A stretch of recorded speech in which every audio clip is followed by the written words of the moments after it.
Okay, guys, this is it.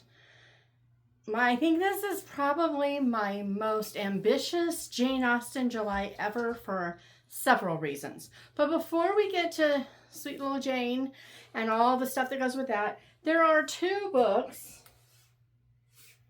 There are three books. I feel like, what's his face in the Mad Mad World where he's like, I bring you these 15 drops one, these 10 commandments, right? I feel like that's what I feel like right now, but that's okay. That's okay. We're good. It's all good. I hope I don't look like I'm melting because I'm going to start melting soon. It is smoky outside, so my voice might be kind of raspy because asthma and smoke, we don't mix. We don't mix. But so this could take a while. This shocks no one. So because of that, I'm going to first, so you've got all this stuff to remember. Should I have written notes? Yes, I should. Do I ever look at them when I do? No, I don't. So yeah, I didn't waste the time. Don't forget to do the Bookish Confessions Challenge. There's been some really fun ones. Krista Del Sorbo, who does the narration on my books, is doing them too. And I'm just having a hoot because I think it was number 2. She said she refuses to start a series until they're all done and published. And yet, I think the next series she's going to narrate is the Agency Files. And they're not all done and published, so bless her heart. Oh, well, too bad, so sad. Anyway, but yeah, there's been a lot of really fun ones. Just a lot of really fun ones. I need to go draw a winner. All of a sudden, what is it? Every time I turn that off, then I get something in my eye. Wouldn't something blowing cause something to get in your eye instead of when it stops blowing? This is driving me crazy. It happens every stinking time. And then these books. Oh, I'm going to be drawing prizes for the prize boxes sometime. I want to ship them out this weekend is the point. So, someone should get notified soon. Oh, this is crazy. It's driving. Oh my goodness, it hurts. And I'll probably have to cut all this out, but that's okay. That's okay. Ay. Okay. But anyway, so first up, obviously we have the Read Your Bookshelf Challenge. Mine for this month is this Agatha 12 New Mysteries that I got at Grand Marais in Minnesota last year's retreat. The one I just got home from. Yeah, last year we went to the Drury Lane bookshop or store. I'm not sure if it's which one it is, or maybe it's just Drury Lane Books. Anyway, it's Drury Lane, and I saw this there, and it was crazy expensive, but I wanted to support the store. I bought a few things there, and I liked most of what I bought there, I think, so far. I haven't read this yet, but these are Miss Marple stories written by other authors. Ellie Griffiths I've heard of, Lucy Foley I've heard of, Ruth Ware I've heard of. I think I might have even read something by her, but I don't think I liked it. Anyway, but most of these people I haven't heard of. And it says, one doesn't stop at one murder. All these names. Murder, mayhem, and mystery abound as these best-selling and acclaimed writers bring back Agatha Christie's legendary Jane Marple in 12 new stories. So my goal is to read one a day for, a little less than half the month. And, yeah, why not, right? Anywho, so the titles of these short stories are Evil in Small Places, The Second Murder at the Vicarage. Ooh, I'm looking forward to that one. Miss Marple Takes Manhattan. Really glad I didn't see that when I bought this book, because I might have skipped it right just from that. That just does not grab me. Anyway, The Unraveling, Miss Marple's Christmas, The Open Mind, The Jade Empress, A Deadly Wedding Day, Murder at the Villa Rosa, The Murdering Sort. I love that title. That is great. Karen McManus, which all of a sudden now sounds familiar, but I don't think I've read anything. I just think I've heard the name. The Mystery of the Acid Soil, and The Disappearance. So, yeah, I'm really excited. Remember the That's so annoying book tag with the deckled pages. Can I just say how good this feels to do this? I love deckled pages. So I'm going to be reading that. And I am almost done with the last Chronicle of Barset. I think that's what it's called. The last something of Barset.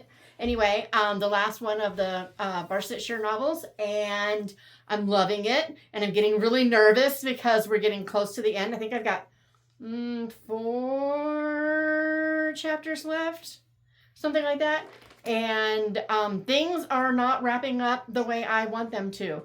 Okay, so one thing happened that I should not be glad about, and I'm so glad about. I love fiction because you can have all the awful thoughts and feelings about characters and they're not sins because they're not real, and you're just, you know, having your emotions manipulated by something and letting it happen. So I was like, oh, it's so great. Anyway, so I'm going to start the Palliser novels. And if I recall correctly, and I got these put in the correct order, these things are kind of chunky. I mean, this book has 420 pages or so, which, you know, that doesn't seem so bad because it's so small, but it's got some pretty small and dense, but it is a little floppy, so, you know, typeface. So I have a feeling it's going to, some of these are bigger than others, but most of them are about the same. So we'll see. I think that name showed up in Barset. So I'm hoping. Oh, and these have illustrations. I just saw one. Where'd it go? Where'd it go? Come back here. Oh, there's one. Yes, there are illustrations. Oh. Anyway, okay, and then for the buzzword challenge, you're supposed to have like a unit of measurement in your title. So inches, ounces, whatever. I went with mile. I'm going to do A Mile in My Flip-Flops by Melody Carlson. And it's 30-something Gretchen Hanover is stuck. Seeking solace from a broken heart, she traded her wedding plans for home improvement shows and ice cream. But she knows she can't live on Ben and Jerry's forever. She also knows that her enthusiastic lab puppy has outgrown her tiny apartment. The perfect patch for Gretchen's dilapidated plans? She'll become a first-time house flipper. As ideas go, it's daring and genius. She'll take out a short-term loan, buy a fixer-upper, renovate it, sell it, and use the profit for an adorable house of her own. What could be easier? But Gretchen's plan to flip quickly flop when the house turns out to be in worse shape than she expected. She's relying on her retired contractor father, but he wants to draw in his carpenter friend, Noah Campbell. And although Noah is handy with tools, Gretchen isn't so sure about the baggage he brings with him. Will she be able to loosen her grip on the tools when it seems Noah may be her only help?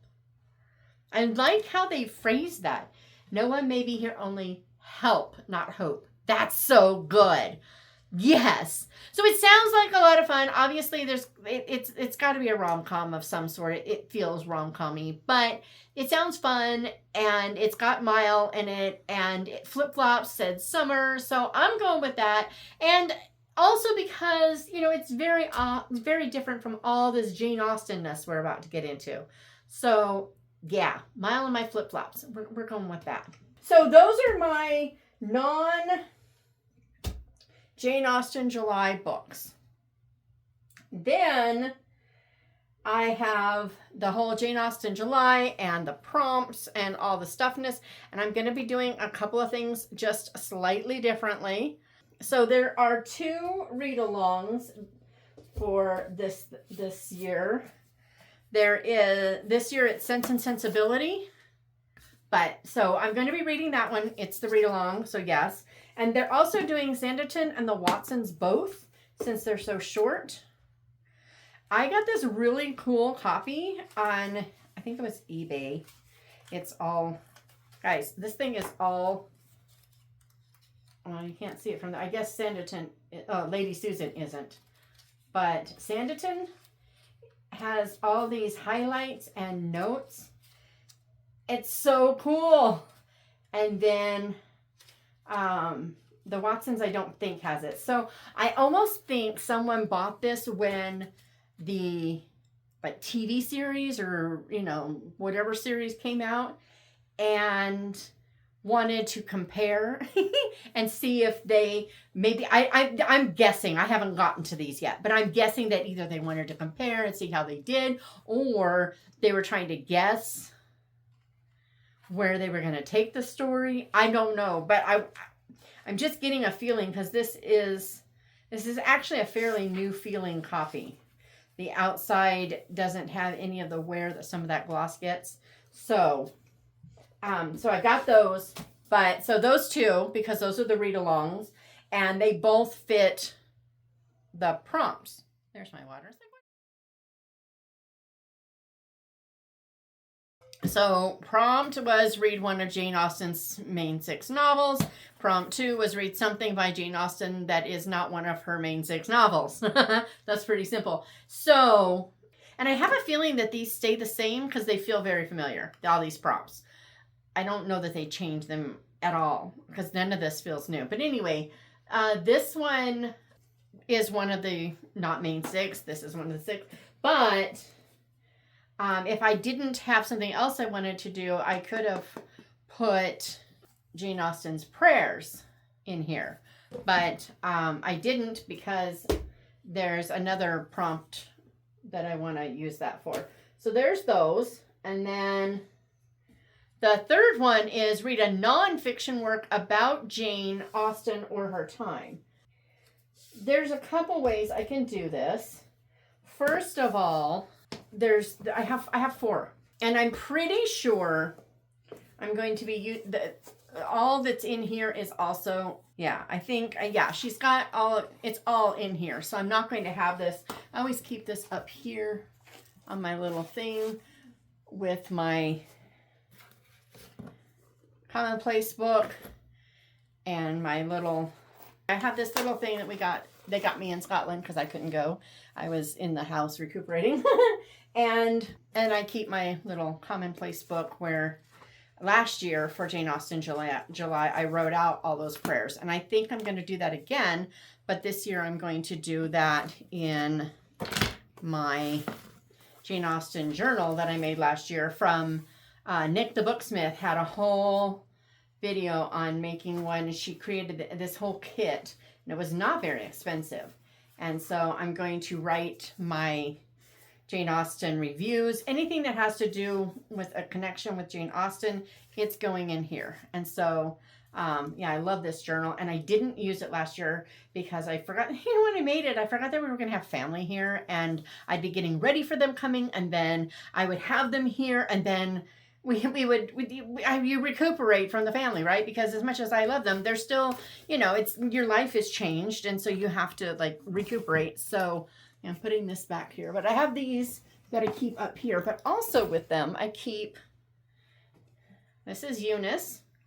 Eunice came on top of a candy bar when I was in Ambleside. I went to this candy shop, and the candy bar was like between the size of a regular Hershey bar and a king size Hershey bar. It was kind of in the middle, and it was wrapped in paper that looked kind of like a pasture. And then Eunice was, yes, EWE, she was glued to the top, and she's just the cutest little thing. So I keep her. She's actually like ceramic. It's so bizarre. It's just really weird with like, you know, Sherpa on top. But so I carried her around, and I took pictures of Eunice in different places. I know it's just weird, but I did. And so Eunice stays up with those. And I don't even know what I'm telling you it, but I am, because this is my space and I can do it. So we're supposed to do a nonfiction work about Jane Austen or her time. Well, technically, because I will be working through this thing, and I thought I would take notes and everything in my Jane Austen journal. Because of that I think that counts as a nonfiction work about Jane Austen or her time. However, I also have What Jane Austen Ate and Charles Dickens Knew. So I would have to find Jane Austen stuff because Jane Austen and Charles Dickens lived in very different times, as far as their writing anyway. Jane Austen wrote Regency, and I think Sense and Sensibility might have a hint of Georgian at the end of theirs, because I think it starts back in like 1795 or something. But it's not the same. And so I this is a great book. My Regency editor recommends it, but I'm also a little, he's like, what's going on? What are they, what's it going to tell me? I don't know. There's a huge glossary though. So that could be cool. And then I also have Everyday Life in Regency and Victorian England from 1811 to 1901. Again, they're like combining them, and some things are going to stay the same, but the rules of etiquette aren't exactly the same. And so I don't know if I want to read these or not, but I might flip through them at least. I took them out to have handy because why not? Because I can. And then it said, read a retelling of a Jane Austen book or a work of historical fiction set in Jane Austen's time. So I have 3 of those. I do have 4. Okay, so I actually have 5 of the possibilities. So last year I purchased Godmersham Park by Jill Hornby, and I also purchased Miss Austen by Jill Hornby. So they're just beautiful. So it is on the way, but it is not here yet. I was hoping it would arrive, and it hasn't yet. So, oh well. But I really wanted these editions, and I believe this is the one.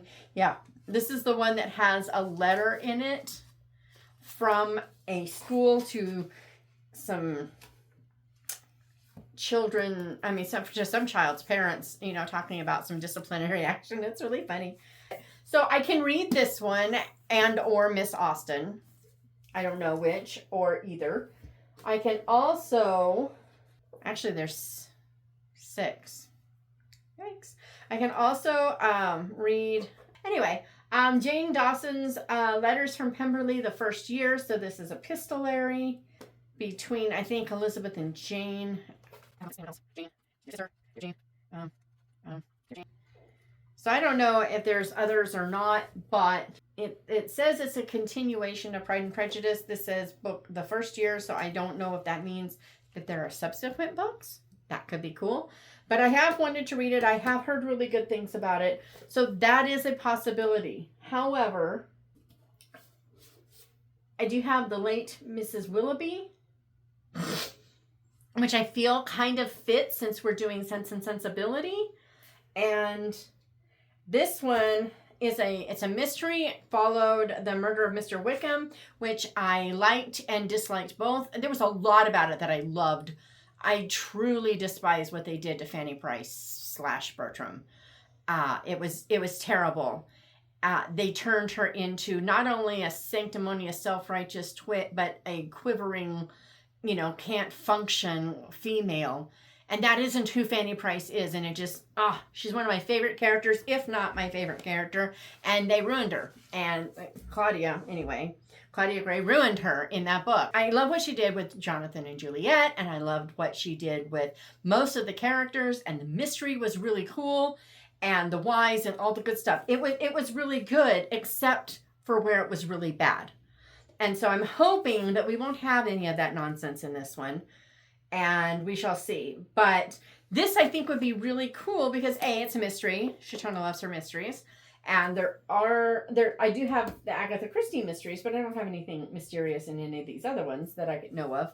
But also, the tie into Sense and Sensibility, So it says, following the events of the murder of Mr. Wickham, Elizabeth and Fitzwilliam Darcy of Pemberley are thrilled that their eldest son, Jonathan, has been invited to stay with a former schoolmate. Jonathan, however, is decidedly less taken with the notion of having to spend extended time under the roof of his old bully, John Willoughby. Yet all seems worthwhile once he finds himself back in the company of his fellow amateur sleuth, the radiant Miss Julia Tilney.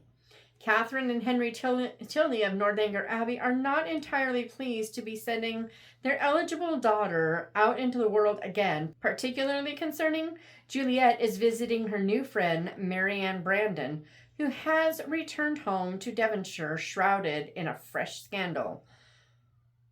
Oh no. With the tangled history between Marianne and Willoughby threatening more. Yikes. Then Willoughby's new wife, whom he married only for her fortune, dies horribly from poison at the party meant to welcome her to town. With rumors flying, Jonathan and Juliet must team up once more to uncover the murderer. But eerie incidents suggest that the killer may strike again and that the pair are in far graver danger than they or their families could imagine. Okay, can I just say thank you that she said the pair instead of the two? I really hate it when I'm reading a book and they said the two went and did this and the two went. I was just personal pet peeve. So thank you, publisher, Vintage Books, for doing that. Definitely. And yeah. So nice floppy book. I'm looking forward to it. I hope it's going to be good, but I am a little concerned. Fresh scandal with Marianne Brandon. Really? What are you doing? Because she's Marianne Brandon now. We'll see. Anyway, I'm hoping I'm going to like it, but this could definitely be a DNF. As, frankly, could this one.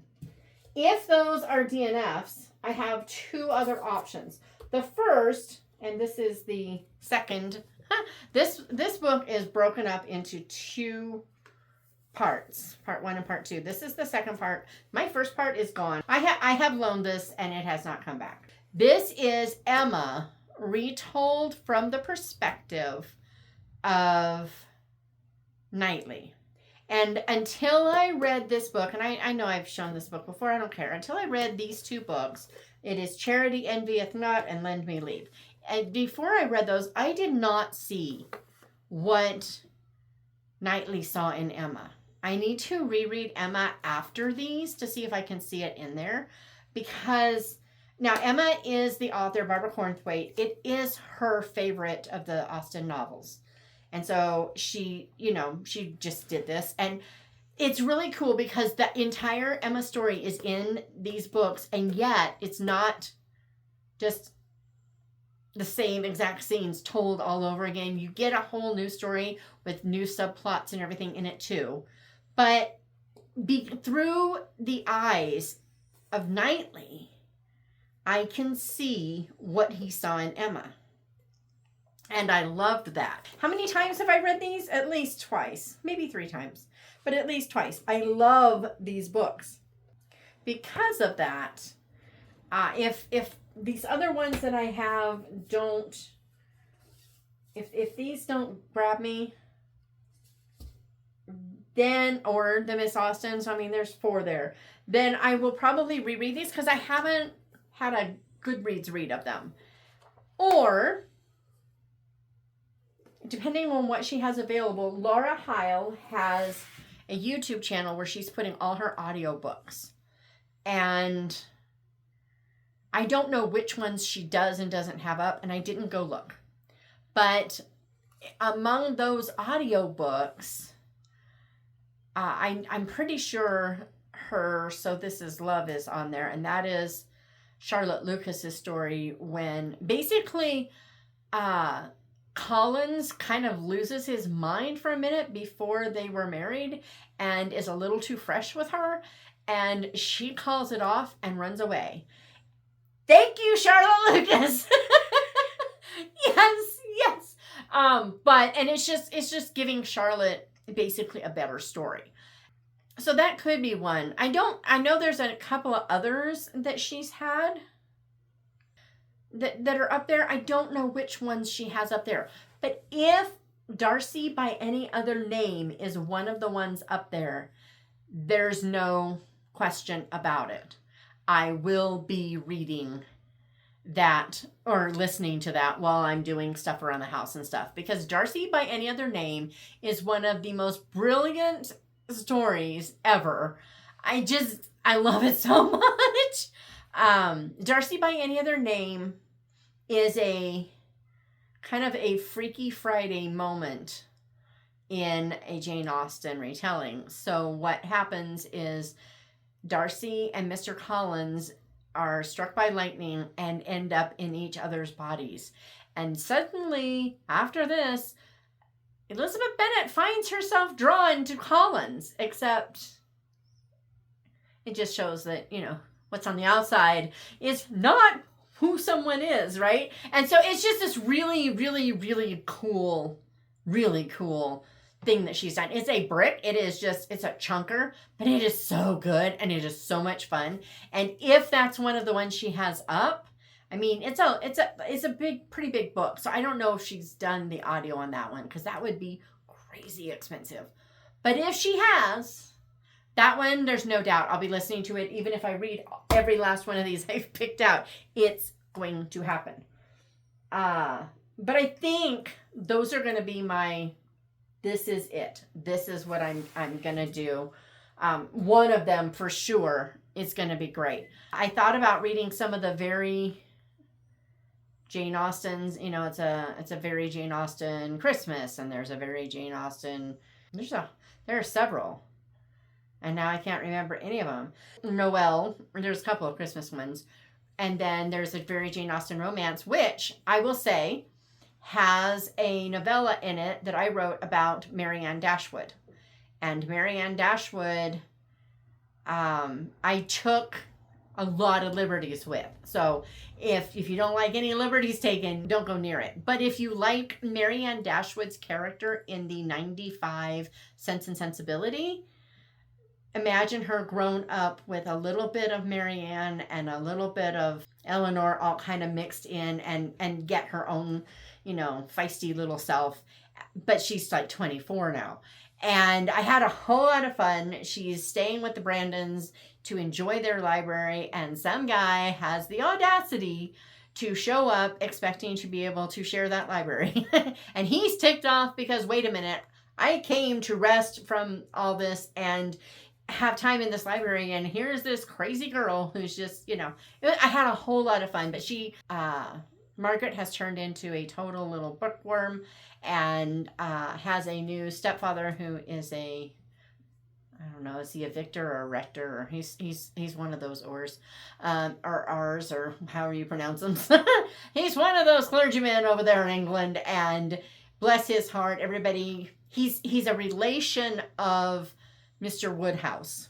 So everybody is cautious of his fears and sensibilities, and yet they know he's not nearly as bad as he could be, so they're also grateful, So it's just kind of a fun thing. It's short. It's like, I don't know, 30,000 words. It's very short.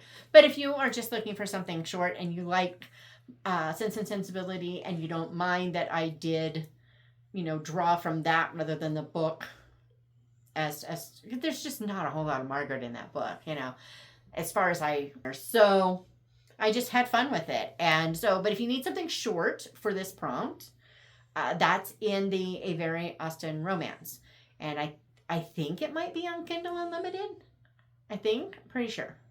There's that. But they have a lot of different ones. I know Barbara Cornthwaite has one in one of the Christmas ones.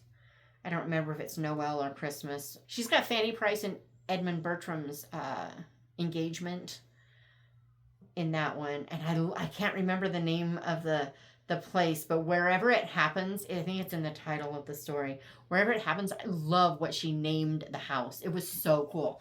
Barbara Cornthwaite is just an absolutely brilliant author.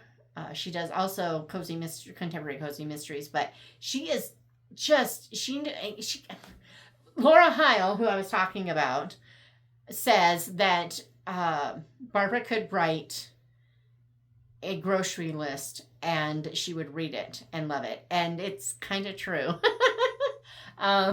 It's just what it is. So if you're looking for something, there's those. And at least if you want something to tie into Sense and Sensibility, I wrote the one that, nobody's really looking for, but I didn't care. It's what I wanted to read. And so there is that.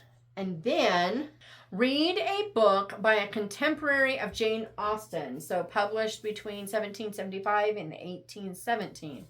And I'm going to go with this selection of Wordsworth and Coleridge poems.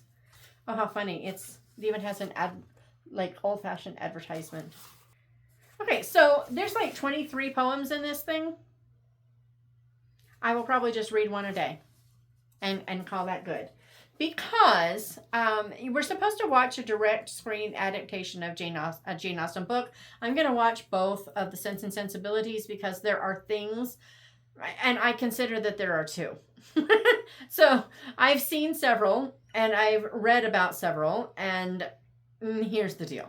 I'm going to either watch, I think it's the 95 Miramax with Jeremy Northam and Gwyneth Paltrow, and I think it's 2008 series, and I don't know who's in that one. Can't recall. But so there are some great, brilliant lines in the 95 version. It's Miss Bates, you left us speechless, absolutely speechless, and we have not stopped talking about it since. It's just so brilliant. And so there's that one, and there's the Try Not to Kill My Dogs, and there's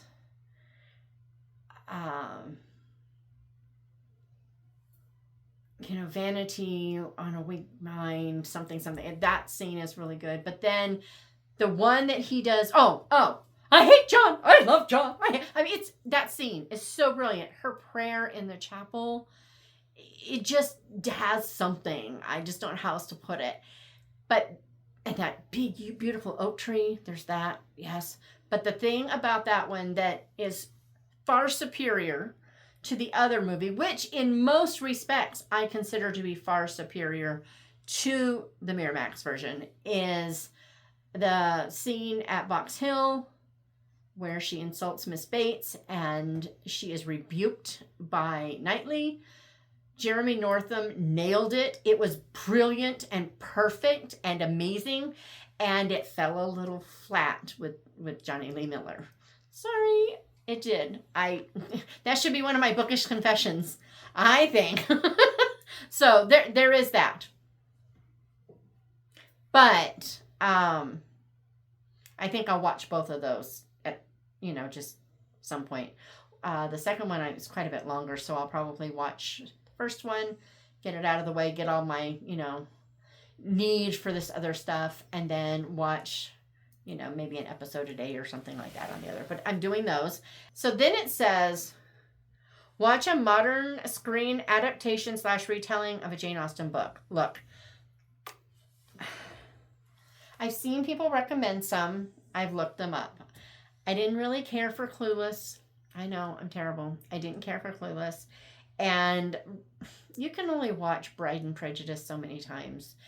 And I had teenage girls when it came out, so I've seen it way more than I ever want to see it again. We do sing No Life Without Wife around here for the fun of it. But yeah, that's about all I can take. So I don't want to watch that. There were a couple other movies recommended, or at least one other one. And it's got content I'm not interested or comfortable watching. Then there were like vlog type dramas on YouTube dramas done. There was one about Mansfield Park, and there was one about Persuasion. They both looked really good, and it looked like there was going to be stuff in there that I wasn't comfortable with. So I said, forget it. I'm not doing that. So here we go. I'm going to do my own thing. My version of this prompt is, several years back, I was talking to Laura Heil on Facebook, and I was telling her about this contemporary Pride and Prejudice retelling idea that I had about basically It was because our local police department, they will write up fake, not really fake, but like paraphrased logs for the police logs, and they make them really funny. And they have killer hashtags. I mean, they are brilliantly hilarious hashtags. They don't do it anymore. But for a while there, it was just a riot. There was so much fun. I read them every day. It was like I got up and started looking for them. They were just so great. And I was like, can you imagine if that was Darcy, this police chief or something, writing up, not necessarily writing up, but using those kind of hashtags with stuff. And I was like, well, then if that was the case, who is Lizzie? And then I was like, it would be really hilarious if she was a writer. And so I came up with this idea, and we were talking about it. And it's just, I've got literally the first scene written, and that's it. And so I thought, you know what? I'm going to set a word counter. I'm just going to do it in a I have a thing that, counts the words as I go. I'm going to do 500 words a day just for the fun of it, because why not? And if I get going and I realize that that's too many words with all the other projects I have to do, I may cut that in half. But I'm just going to do a little bit every day, and that's going to be my modern adaptation. But it's not a movie. It's just a movie in my own mind that I'm creating. Because why not? Why not? Anyway, that is what I'm doing for July. I think it's going to be great. I'm really looking forward to it. And unfortunately, it is a huge stack. It's an enormous stack. But I wouldn't be reading all of these two. So I'm going to call this 1, 2, 3, 4, 5, 6, 7, 8, 9, 10, 11. There's 11 books here plus the ebook. And will I read them all? No, because I have several options for just one of those prompts. I have, 5, 6 options for one of those prompts. So come on. I think it's actually a lot more doable than it looks. And that's pretty cool. But I'm just going to really immerse myself into Austen this year. I'm not going to add a lot of other stuff. I'm only adding the other 3 things. Read Your Bookshelf Challenge, the Buzzword Challenge, and my Palliser.